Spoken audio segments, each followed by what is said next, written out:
आप सबको पता है 1952 में इस राजनीतिक सफर की शुरुआत की गई थी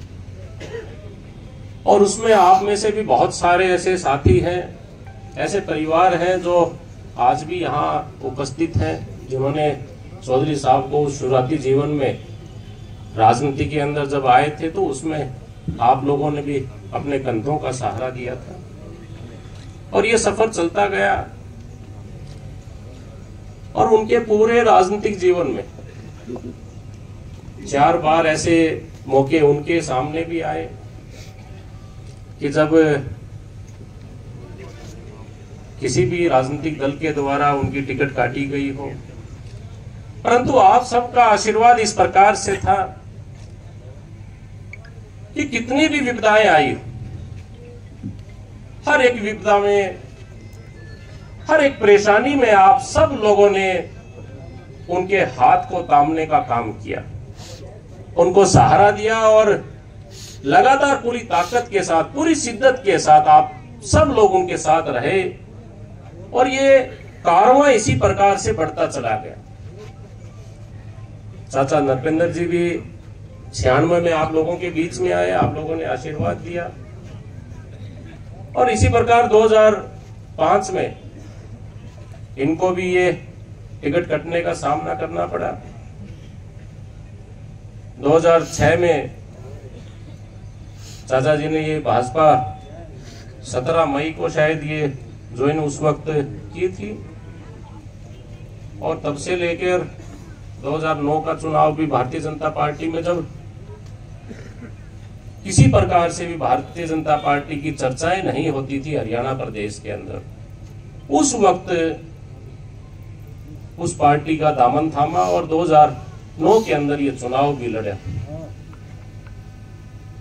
दादा बलबीर जी ठीक कह रहे थे कि अलग प्रकार का दखल था और आप लोग भी न्यू कहे करते, बोले यार मरेड़ी गादड़ी पर सवार हो गया, इसका तो आगे देखो क्या बनेगी। लेकिन लगातार संघर्ष करते रहे और 2014 तक वो समय आया कि चाहे वो अपने बारडा क्षेत्र की बात हो, क्योंकि बारडा इस प्रकार का ये राजनीतिक क्षेत्र है कि यहाँ की आवाज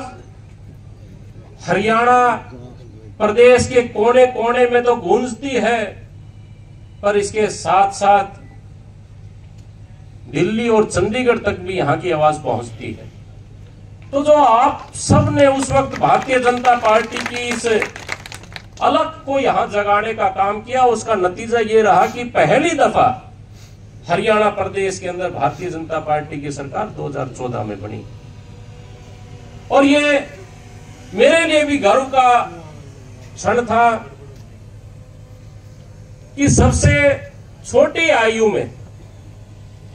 2014 की विधानसभा में मुझे पहुंचने का आप सब ने आशीर्वाद दिया।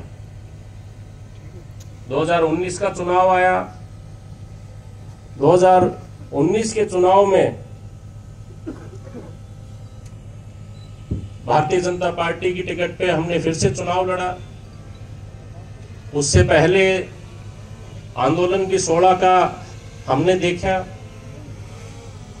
उसमें से भी हम गुजरते हुए 2019 तक पहुंचे और 2019 में मैं जब आप लोगों के बीच में आता था तो ये कही जाती थी मुझे बात कि यार या पार्टी थोड़ी सी दूसरी लिया है, तू गैल ने भी बड़ी मुश्किल तो जी करे था, अरे भाई हम तो जिसे ऐसा हो सकता तैयार सा, बाकी लोग मानने कम से। मैं फिर भी कि भाई जब एक पारिवारिक रूप से जुड़े हैं, जहां आस्था की है, उसमें तब तक अपने आप को हम पीछे नहीं करते जब तक हमारे स्वाभिमान पे चोट नहीं लगती। बेशक से परिस्थितियां किसी प्रकार की रही हो, लेकिन लगातार आप लोगों के सहयोग से भारतीय जनता पार्टी के उस झंडे और डंडे को उठा के चलने का हमने काम किया। 2019 के अंदर चुनाव हारने के बाद जब किसान आंदोलन चरम पे था और जब इस प्रकार की परिस्थितियां थी इस हरियाणा प्रदेश के अंदर, कि जो भी भारतीय जनता पार्टी का नेतृत्व करते थे, जो भी ये दम भरते थे कि हम भारतीय जनता पार्टी के बड़े चेहरे हैं, हर एक व्यक्ति अपने घरों के अंदर दुबका हुआ था। और उस वक्त मुझे किसान मोर्चा के प्रदेश अध्यक्ष की जिम्मेवारी पार्टी ने दी। जब बड़े नेता अपने घरों के अंदर थे, उस वक्त आप सब इस बात के गवाह हैं कि इस हरियाणा प्रदेश के कोने कोने को नापने का आपके इस बेटे भाई ने काम किया भारतीय जनता पार्टी के लिए। लगातार चाहे अपनों का भी विरोध उसमें झेला हो, परंतु उसके बावजूद कि एक परिवार का मैं सदस्य हूं, और जब एक जिस पार्टी को परिवार मानते हैं उसने जिम्मेवारी मुझे दी है, तो बेशक से कितना भी विरोध क्यों ना झेलना पड़े, परंतु इस पार्टी के प्रचार प्रसार को हम रुकने नहीं देंगे। इस प्रकार की सोच के साथ लगातार 4 साल तक इस हरियाणा प्रदेश के कोने कोने में जाने का काम किया है। और इस दौरान पार्टी के 3 प्रदेश अध्यक्ष बदले गए। ओम प्रकाश धनखड़ जी रहे,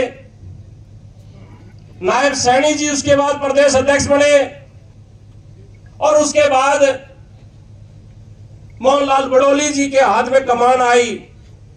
ये भारतीय जनता पार्टी के 3 अध्यक्ष बदल गए,